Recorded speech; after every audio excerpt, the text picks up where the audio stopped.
Salut tout le monde, bienvenue dans ce nouveau format que là j'ai inventé, je viens d'inventer tout juste là. Je me suis dit tiens, j'écris des romans, je publie des romans, je fais des courts-métrages, des longs-métrages, des scripts, et puis ça peut être pas mal en fait d'essayer de regrouper tout ce que j'ai appris, et puis de faire, en fait de vous le partager, si ça se trouve vous aussi vous voulez écrire, vous voulez vous lancer dans un projet, pas forcément d'écriture mais dans un projet, et puis vous savez pas comment faire, en fait je me suis dit ça peut être cool de partager mon expérience. Alors je vais faire plusieurs vidéos, là c'est la première, et je vais, faut pas oublier que c'est mon expérience, donc ça veut dire que peut-être que moi ce que je vais dire sur les différents points que je vais aborder, il y a certains points avec lesquels vous serez d'accord, ça va vous correspondre, ça va vraiment vous parler, et puis d'autres points moins. Mais c'est pour ça que c'est bien je pense, de voir cette vidéo, mais aussi de voir peut-être d'autres romanciers, d'autres réalisateurs, et en fait voir comment eux aussi font, puis en fait que vous picorez un peu à gauche à droite les idées que vous préférez, ce qui colle le mieux à votre personnalité, votre manière de faire, votre vision du monde, votre manière de travailler. On peut en débattre, on peut en parler. Il y a des choses avec lesquelles vous serez d'accord, dites-moi, ça peut être cool. Des choses avec lesquelles vous êtes moins d'accord et pourquoi, ça peut être cool aussi. Je vais essayer d'aborder avec vous 10 points, 10 conseils. En tout cas, c'est des choses que moi j'ai apprises au fur et à mesure de mes projets. Et je vais essayer de les partager avec vous. Moi, quand il y a des gens qui me parlent de leur envie d'écrire, d'écrire des scripts, des scénarios, des chansons, tout ce qu'on veut, d'inventer des histoires en tout cas, il y a beaucoup de gens qui me disent « Ouais, mais j'ai pas d'imagination, je sais pas comment faire, je sais pas me lancer. » Bref, en fait, toutes les étapes qui sont avant d'écrire. On me dit « J'ai pas d'imagination. » Alors ça, bon oui, je pense qu'on n'est pas tous égaux sur ça, enfin qu'il y a des gens qui naturellement ont plein d'imagination, d'autres un peu moins, mais je pense que par contre si on aime raconter des histoires, on a la volonté de le faire, on peut développer notre imagination. Moi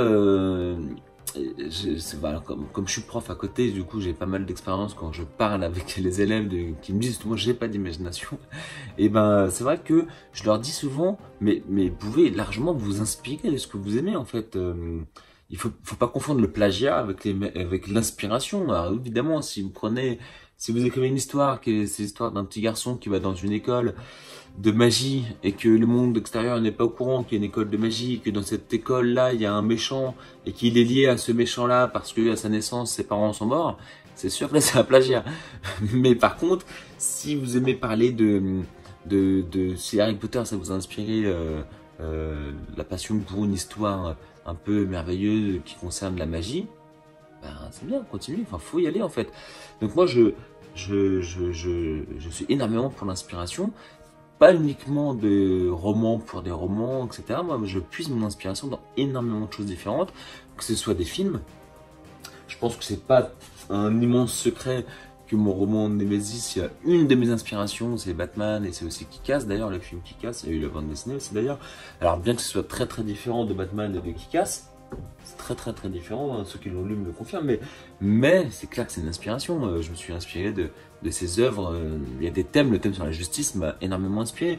On peut s'inspirer de romans. Moi par exemple, Tentation, c'est clair que je me suis inspiré du Horla un petit peu.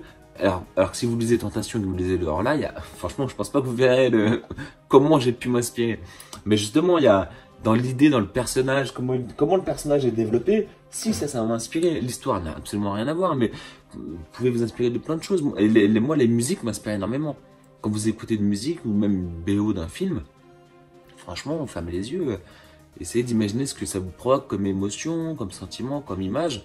Et franchement, je pense que cette technique-là, si vous aimez des musiques, des films, des romans, vous pouvez largement essayer de concevoir des histoires qui vous tiennent à cœur, des thèmes que vous avez vus dans tel film, et même les jeux vidéo d'ailleurs, il y a des histoires dans les jeux vidéo qui sont magnifiques, hein, et qui peuvent vous inspirer en fait. Donc n'hésitez pas à vous inspirer de ce que vous aimez, à donner des images à ces choses, à vos émotions quand vous regardez quelque chose, quand vous écoutez une musique. Par exemple, moi, il y a une musique, il y a juste une parole d'une musique qui m'a inspiré une nouvelle. C'est une musique, à un moment dans la musique, c'est en anglais, il dit I'm going there to see my mother. Et en fait, je suis venu ici pour voir ma mère. Et en fait, cette phrase dans cette musique, comment elle le dit, comment la chanteuse prononce cette phrase, ça m'a inspiré une nouvelle. Une des nouvelles qui est dans les Chroniques de Mété. La nouvelle, elle s'appelle, mince, j'ai oublié le titre, je l'ai écrit, non, je l'ai pas écrit. C'est Romano. Il y a une nouvelle qui s'appelle Romano dans les Chroniques de Mété, une petite histoire courte. Et cette nouvelle-là m'est inspirée par juste une phrase, une manière de chanter de la personne, de la chanteuse, dans cette elle s'appelle Ashley Johnson.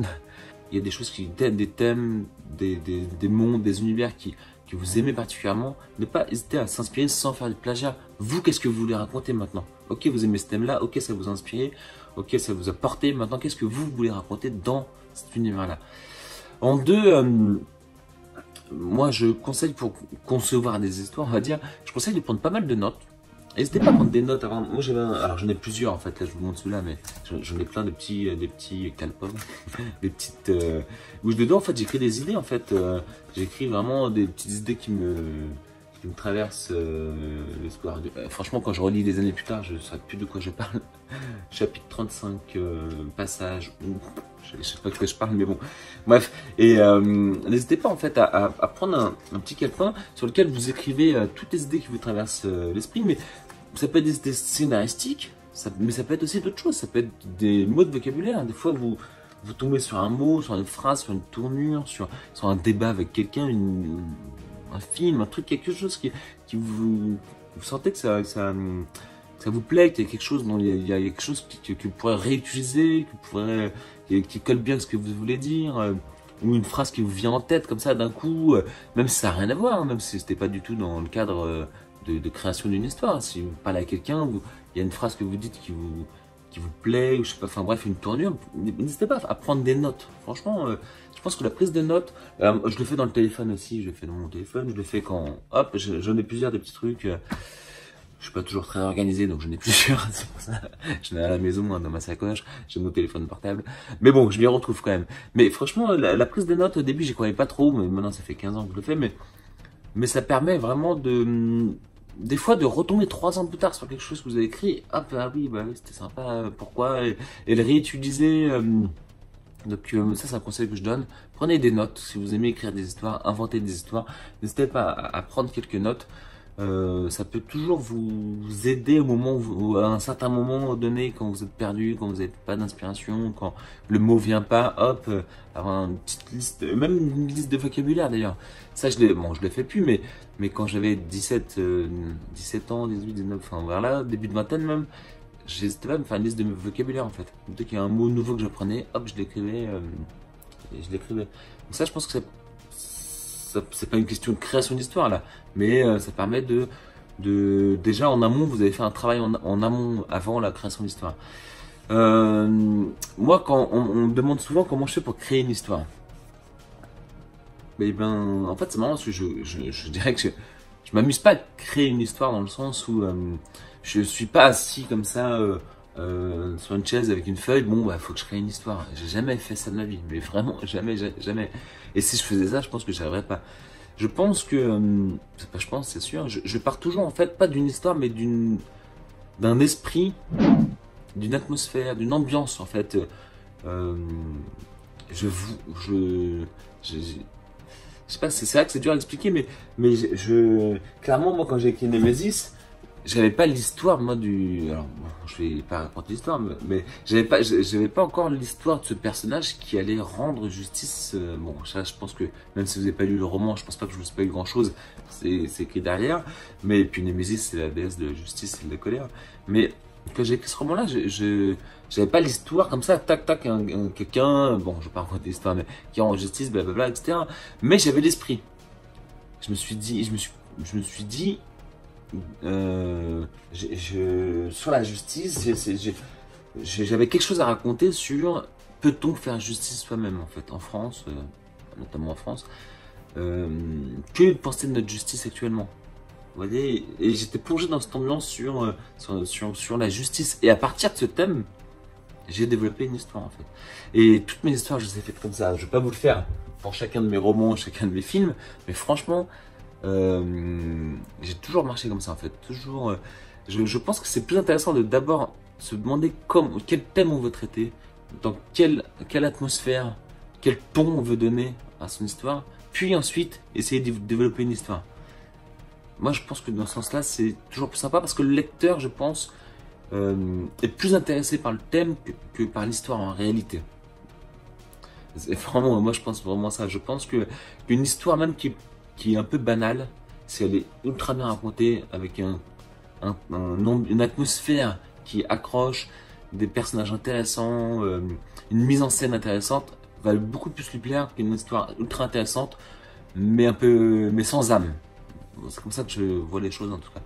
Et je pense que c'est important d'avoir cette âme-là, en fait, qu'on veut, et ne pas la perdre pendant tout le long du roman, du film, de ce qu'on écrit en tout cas. De ne pas perdre, voilà, c'est vraiment le fil à suivre. Après, on peut faire ce qu'on veut, mais toujours ce fil. Et je pense que ça permet pour moi, c'est ma vision en tout cas, d'accrocher le lecteur, qu'il se sente bien dans notre univers, qu'il a envie de continuer à progresser dans cet univers-là. Ensuite, je dirais, quand vous concevez votre histoire, la trame scénaristique de l'histoire, moi, je commence toujours par la fin. Franchement, à chaque fois... Alors, je parle pas de l'écriture, hein, là, je parle vraiment quand je conçois l'histoire, je me dis toujours comment je vais finir. Sur quoi je vais laisser le lecteur. Sur quelle impression, quel sentiment, en fait, c'est ça surtout. Quel sentiment je veux lui laisser à la fin. Quelle émotion je veux lui donner, en fait. Une fois qu'il a tout lu, bam, le chapitre final, le coup de théâtre final, qu'est-ce que je veux lui donner, en fait. Ça peut être une réflexion, hein, ça peut être un sentiment, une émotion, ça peut être justement le laisser un peu en suspens pour que lui-même y réfléchisse sur la suite. Et ça, je pense que c'est ultra important de réfléchir à ça en fait, parce que vous allez au cinéma, vous allez voir un film qui est top, vraiment topissime, la musique, les acteurs, l'histoire, la direction artistique, la fin, elle est très naze. Eh bien, franchement, vous allez sortir du cinéma en étant déçu, quoi. La fin, vous l'avez vu venir depuis 20 minutes, elle répond pas à toutes les questions que vous êtes posées, elle est pas très cohérente, elle tombe un peu n'importe comment, comme un cheveu sur la soupe. Enfin, franchement, vous serez déçu. Et quand vous repenserez à ce film, il y a de fortes chances que vous ayez une superbe appréciation. Alors que maintenant, je fais l'inverse. Je fais un film qui est moyen, qui vous a pas spécialement porté. Par contre, la fin, franchement, elle vous a surpris, mais énormément. Et elle vous a porté. Il y a de fortes chances que vous sortez de la salle de ciné quand même avec une certaine appréciation très positive. Donc je pense que concevoir la fin en premier, c'est vraiment très très important. C'est ma vision. Pensez à votre fin. Qu'est-ce que vous voulez? Et posez-vous les bonnes questions. Qu'est-ce que vous voulez laisser au lecteur comme impression, sentiment, réflexion, émotion. Et comment, une fois que vous avez ça, comment vous pouvez emmener le lecteur à ça en fait. C'est comme pour moi, c'est ma manière de voir les choses. Et éviter ce qu'on appelle les Deus ex machina, c'est-à-dire les fins Dieu sorti de la machine, c'est une expression au théâtre, mais c'est les fins en fait comment dire, les facilités scénaristiques, les fins qui sortent de n'importe où, de n'importe où, qui permet de résoudre le problème, bon ok, un peu n'importe quoi, enfin grâce à un tour de passe-passe limite, et je pense que le lecteur n'aime pas trop ça. Bon, c'est mon avis, je pense que c'est pas que mon avis, mais éviter c'est les fins un peu faciles quoi, vous savez pas trop comment vous en sortir, bon il y a un gars qui sort de n'importe où, qui fait ça, hop ça résout le problème et tout le monde est content. Et puis alors, une fois que vous avez pensé à la fin, moi ensuite pensez au début. Comment accrocher le lecteur. Alors ça, il y a plein de... C'est vrai que c'est pas toujours facile de commencer un récit. Je pense pas qu'il y ait une méthode de solution clé. Je pense qu'il y a plusieurs manières de commencer un récit. Et ça va dépendre de vous, ce que vous aimez, de votre récit. On peut commencer par une description. Si vous voulez poser doucement le cadre. Description d'un personnage, d'un lieu. On peut commencer par un dialogue directement. Ça nous permet de rentrer un peu dans l'action. Et des fois, en plus, un dialogue, ça permet de raconter entre les deux personnages en fait ce qui s'est passé avant, donc indirectement en fait vous informez le lecteur de ce qui s'est passé avant. Ça peut être une technique, et vous pouvez faire ce qu'on appelle une medias res, C'est en fait, ça veut dire directement commencer par de l'action. On ouvre le récit, on ouvre le livre, tac, directement on est plongé dans l'action. Je dirais pas qu'il y a une technique absolue. Je pense que ça dépend de votre manière d'écrire, ça dépend de votre récit, vraiment, vraiment. Mais en tout cas, peut-être qu'il y a d'autres techniques auxquelles je pense pas là tout de suite. Mais pensez-y que on peut faire une description, on peut commencer par un dialogue, on peut commencer directement par de l'action. Mais qu'est-ce qui colle le mieux? Qu'est-ce qui peut vraiment accrocher le lecteur par rapport à votre histoire? Moi, si je pense à mes différents romans, là, ça commence directement par de l'action, création. Premier chapitre directement de l'action. Au jour le jour, c'est une description. C'est mon premier roman. Alors, je n'en ferai peut-être plus ça, mais description, c'est vrai que c'est moins mon style. D'ailleurs, dans mon premier roman, c'était comme ça, mais bon, c'était il y a 17 ans, vers là, 17 ans. Nemesis, ça commence par, ah bah tiens, lui, il est plutôt original, ça commence par les pensées d'un personnage. Donc, vous voyez, il n'y a pas de technique absolue. Je pense qu'il faut par contre réfléchir qu'est-ce qui colle le mieux à votre histoire, qu'est-ce qui peut tenir, accrocher votre lecteur. C'est comme ça que je vois la chose par rapport à votre histoire, par rapport à votre style d'écriture aussi d'ailleurs. Ensuite, excusez-moi, j'ai fait une petite liste quand même pour pas oublier. Oui, faites une fiche de personnage. Ça, je le faisais pas tout le temps moi au début. Dans mes premiers romans, je le faisais pas, de faire vraiment une fiche avec le nom du personnage, le prénom, l'âge, la situation familiale, amoureuse. Le métier, le passé du personnage, mais aussi enfin le portrait physique, le portrait moral, ses faiblesses, ses qualités, ses échecs, ses réussites, ses ambitions. En fait, c'est super important, même s'il y a certains éléments que finalement vous n'allez jamais aborder dans votre histoire, alors c'est pas forcément pour les romans, ça peut être une pièce de théâtre, ça peut être une nouvelle, ça peut être un script. Mais pensez-y, parce que ça donne vraiment de la consistance à votre personnage. Moi, le tout, je pense que c'est de vous poser la question comment rendre votre personnage le plus réaliste possible. Ça, c'est mon avis. C'est parce que on s'identifie mieux, le lecteur s'identifie mieux quand votre personnage paraît réaliste. Après, vous pouvez faire des personnages totalement irréalistes. Hein. Quand je dis réaliste, ça veut dire crédible, dans le sens crédible. Il peut être après, en fonction de votre récit, surnaturel, il n'y a pas de souci. Mais est-ce qu'il est crédible dans sa construction, dans son caractère? Et c'est vrai que s'il a toutes les qualités du monde, je sais pas si les lecteurs vont forcément s'identifier à lui. Je pense que c'est intéressant de faire vraiment un personnage avec ses fêlures, mais avec aussi ses qualités, en fait, ses forces. De faire un personnage vraiment qui est pas manichéen, qui est entier, c'est pas le bien absolu, le mal absolu. Bon, après, en fonction des histoires, encore une fois, des récits, des personnages, bien sûr, qui pourraient pencher plus d'un côté ou de l'autre. Mais c'est important de vous demander est-ce que votre lecteur peut s'identifier, même s'il est naturel, hein, peut s'identifier à lui, peut y croire, peut avoir de l'affect pour lui, peut avoir de l'attachement pour ce personnage-là. Et comment il peut avoir de l'attachement? Donc, en fait, plus votre personnage est complet quand vous ferez les fiches de personnages, plus en fait vous allez, je pense, dans votre histoire finalement rendre quelqu'un d'intéressant, de profond, sans vous en rendre compte. Donc n'hésitez pas à faire une fiche, voilà, de personnages. Il y a 10 personnages, et ben 10 fiches, il faut le faire. Ensuite, ah oui, n'hésitez pas à faire des dessins en amont dans votre histoire.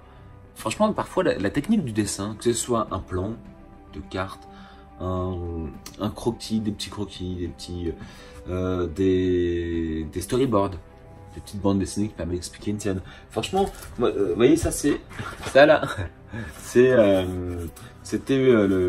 où j'ai commencé à faire les plans pour Nemesis, pour le roman Nemesis. Donc ça date d'il y a 6 ans, je pense. Mais là, ce que je vais vous montrer, c'est ça. Bon, c'est très mal dessiné, mais on s'en fiche, c'était pour moi. C'est faire des petits plans. Là, c'est le plan de la scène du casino. Donc, si vous voyez un jour le film Nemesis, où vous lisez le roman, il y a une scène casino, bon, je ne dis pas plus. Eh bien, je ne savais pas comment la faire en termes de mise en scène. Lui, il est là, il se passe ça, etc. Donc, j'ai fait des petits croquis, en fait. Là, je ne sais plus ce que c'est exactement. Ah oui, ok, mais je peux pas vous dire ce que c'est. Sinon, ça spoil un peu la suite. Et là, il y a des boutiques, alors, je sais pas pourquoi, enfin, je sais plus pourquoi, j'avoue que ça date. Et n'hésitez pas à faire des croquis. Là, j'en ai un autre que j'ai retrouvé, mais ok, c'est pas très beau, on s'en fiche, mais si vous êtes de talent excellent en dessin, bah, c'est encore mieux. Mais ça permet vraiment de visualiser votre espace, de rendre votre espace plus réaliste, parce que vous avez pensé à des petits détails en plus. Ça permet de mieux vous y retrouver, vous. Vous pouvez faire aussi ça, mais pour les personnages, hein, si vous avez un petit le coup de main pour les dessins, franchement, dessinez vos personnages, le style qu'ils ont, comment ils se tiennent, le regard, les tenues vestimentaires. Franchement, ça permet de rendre vos personnages beaucoup plus, je pense, comme je disais tout à l'heure, plus intéressants, vos lieux plus intéressants, de vous y retrouver. Parce que vous, si vous n'y retrouvez pas avec vos lieux, bah, franchement, le lecteur, comment il va faire pour s'y retrouver, quoi.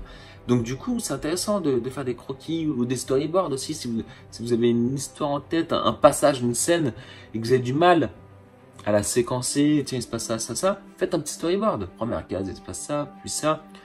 Et plus c'est clair dans votre tête, plus quand vous allez l'écrire, ce sera clair aussi. Parce que je pense qu'il y a des récits qui manquent de compréhension parce que l'écrivaine se sont un peu perdus, même eux déjà, bon, ils savaient mais pas trop. Franchement, je pense que c'est très courant. Je pense que c'est très très courant.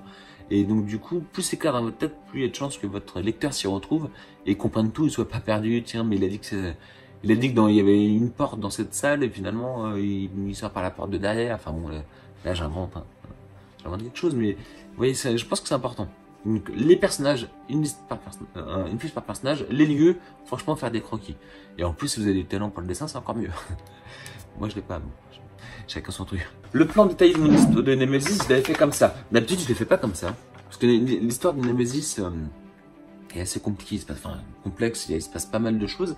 Et là, c'est l'histoire au présent. Je l'ai dit, il se passe ça, puis ça, puis ça, puis ça. L'histoire de ce personnage, l'histoire de ce personnage, l'histoire de... Là, il y a différents personnages.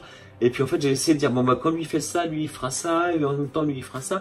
Vous voyez, alors, là, c'est le plan.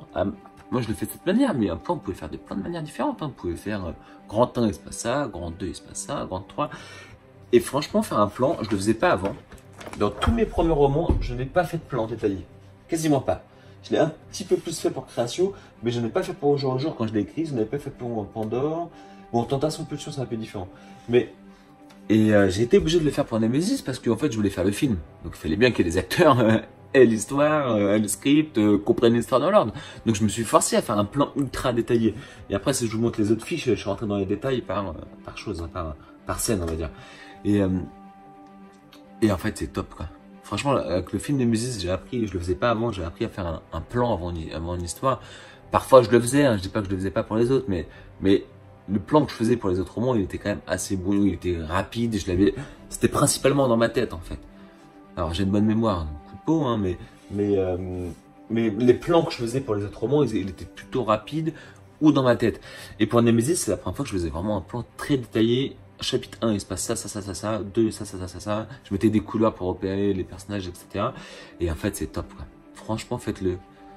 Parce que vraiment, ça vous aide énormément à y voir clair. À pas avoir d'incohérence. C'est surtout ça. Et puis, à le relire plusieurs fois et vous dire, tiens, il se passe ça, puis il se passe ça. Le lecteur, là, je lui fais croire ça. Puis en fait, il se passe ça ici. Tiens, là, cette scène-là, elle n'est pas possible parce que j'ai dit ça plus tôt, donc il faut que je change. Et ça vous permet vraiment de construire des histoires beaucoup plus travaillées, subtiles, avec énormément de subtilité. Tiens, j'ai glissé cette phrase dans ce chapitre. Le lecteur croit que c'est anodin, cette phrase, que c'est rien, mais en fait, 4 chapitres plus loin, bah en fait non, c'était pour ça que je l'ai dit. Et puis le lecteur va dire, waouh, ah oui, d'accord, tout à l'heure, elle a dit ça. Enfin, et vraiment, plus votre plan est précis, plus il y a de chances que votre histoire soit, en tout cas, bien construite, je dirais. Bien construite, que les événements s'entremêlent bien, se succèdent bien, et mener le lecteur comme vous avez envie de le mener, en fait. C'est ça qui est intéressant. Jusqu'à votre fin que vous avez pensé plus tôt, normalement. Voilà. Donc, un plan, pour moi, c'est indispensable. Et ensuite, moi, je dirais, une fois que vous avez fait tout ça, que vous connaissez parfaitement l'atmosphère de l'ambiance, le ton de votre histoire, les personnages, le plan détaillé, vous avez fait différents croquis, vous visualisez parfaitement les personnages, les lieux, etc. Quand vous en êtes là, que vous avez fait le plan donc détaillé, comme je disais, franchement, ça peut être pas mal de mettre de côté tout ça une semaine, 2 semaines, un mois, alors peut-être pas un an, faut pas abuser, mais le mettre de côté, le temps d'oublier un petit peu votre histoire. Parce que quand on a la tête vraiment dedans, parfois on voit pas on voit pas des incohérences parfois.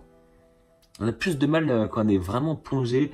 Ça nous paraît tellement évident parce que c'est notre histoire, on n'a pas d'y penser. Ça nous paraît tellement évident que parfois on a du mal à voir ce qui va pas dans l'histoire, les incohérences, etc. Mettez de côté, franchement, une semaine, 2 semaines, un mois, même jusqu'à 6 mois. Moi, alors, bon, maintenant, voilà, j'ai écrit pas mal de romans. Donc, et là, j'en ai pas mal en tête, hein, des histoires là que j'en ai au moins 5 ou 6 des romans d'avance dans ma tête. Il y en a 3 que j'ai commencé sur les 5 ou 6.